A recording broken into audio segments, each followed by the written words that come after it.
भक्तों का कितने बार भगवान ने धरती पर आकर के उद्धार किया है और बार बार उद्धार किए हैं। कई एक नजीरे ऐसे हैं।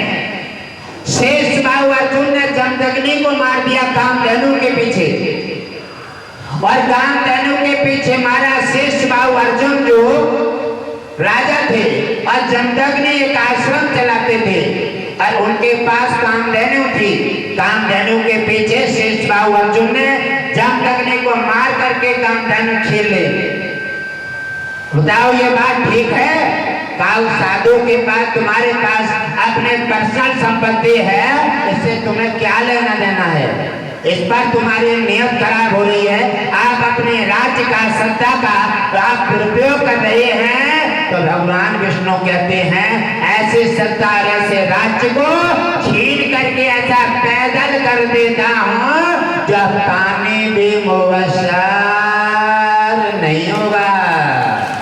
भगवान विष्णु ने जमदग्नि के मर जाने पर तत्काल परशुराम रूप धारण किया और परशुराम रूप धारण करके शेष बाहु अर्जुन को मार करके और सफाया कर दिया।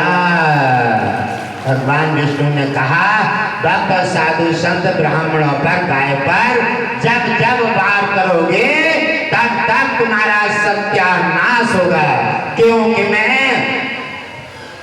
भगवान विष्णु और ब्राह्मण गौ और कन्या इनकी सहायता करने के लिए मैं प्रतिबद्ध हूँ, और इनके लिए जब जब अत्याचार हुआ है तब तब मेरा किसी न किसी रूप में अवतार हुआ है।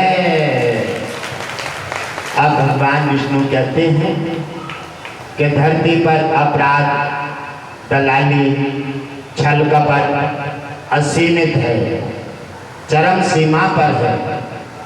इसी प्रकार अधर्म बार बार अपना सिर उठा रहा है।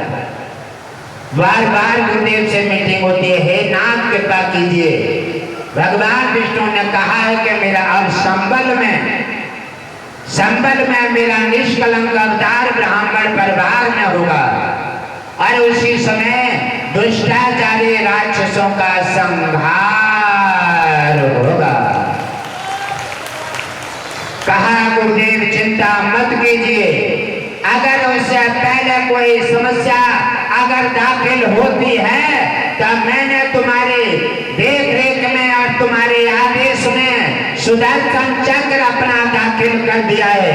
जब भी किसी प्रकार का प्रहार और आपका मस्तिष्क बिगड़ेगा तो सुदर्शन चक्र आकर के और दुष्टाचारी को काट करके सफाया करके और दुष्टों का मलबा साफ करके तुम्हारी सहायता करके मनोबल बढ़ाएगा और तुम्हारी आज्ञा का पालन करेगा।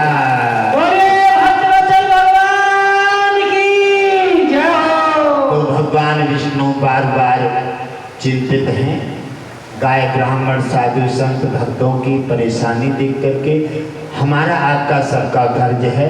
गाय की रक्षा किसी एक की जिम्मेवारी नहीं है और धर्म की रक्षा किसी एक की जिम्मेवारी नहीं है। ब्राह्मण साधु की रक्षा आश्रम की रक्षा किसी एक की जिम्मेवारी नहीं है। सब अपनी अपनी अपनी जिम्मेवारी निभाओ, सब फर्ज निभाओ, और जब फर्ज निभाओगे तो भगवान विष्णु और गुरुदेव लक्ष्मी तीनों प्रसन्नचित हो जाएंगे और तभी समझो तुम्हारा कल्याण हो जाएगा।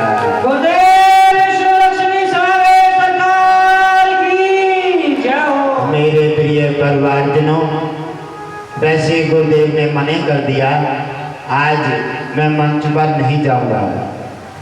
भक्तों ने निवेदन किया और गुरुदेव जब मंच पर आ जाते हैं फिर आज उन्होंने अपना प्रवचन का दायित्व पूरा कर दिया है।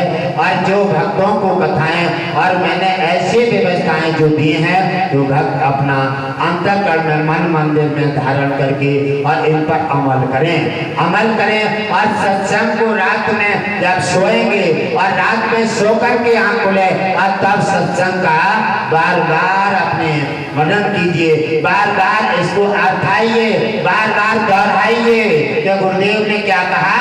तब ये सत्संग आपके अंदर मेमोरी कार्ड में चला जाएगा, यह कभी फिर डिलीट नहीं होगा। ये आपके हमेशा जब भी याद करोगे और तभी आपके काम आ जाएगा। सत्संग तो और गुरुदेव तो दया की खान है, सत्संग तो अमृत है, क्योंकि जिसके कंठ में उतर गया उसका आनंद मंगल हो गया। और सत्संग दान भक्ति सेवा और गौ ब्राह्मण सत्संग की सहायता ये 7 जन्म के लिए पूंजी है। ये पूंजी ऐसी है कि कभी भी खत्म नहीं होती। जीवन मिला है, ये एक दिन खत्म होगा, क्योंकि बुढ़ापा आ जाएगा, दांत भी गिरेंगे, आंखें चली जाएंगी, जीवन खत्म हो जाएगा। एक चीज खत्म नहीं होती है, दान पुण्य सेवा, और ये आपकी कभी खत्म नहीं होगी। और हमेशा और चीजें सब खत्म हो जाती हैं। छल कपट दलाली गद्दारी बेईमानी ये आपका अपराध बन के आपके खाते में एडवांस हो जाती है। ये 7 जन्म तक आपसे बदला लेने के लिए तैयार रहती है। और आपका दान पुण्य भक्ति सेवा ये आपकी पूंजी है। ये आपकी पूंजी सत्संग में बार बार आएंगे और दान भक्ति सेवा में गाय रक्षा में आप अपना योगदान करेंगे।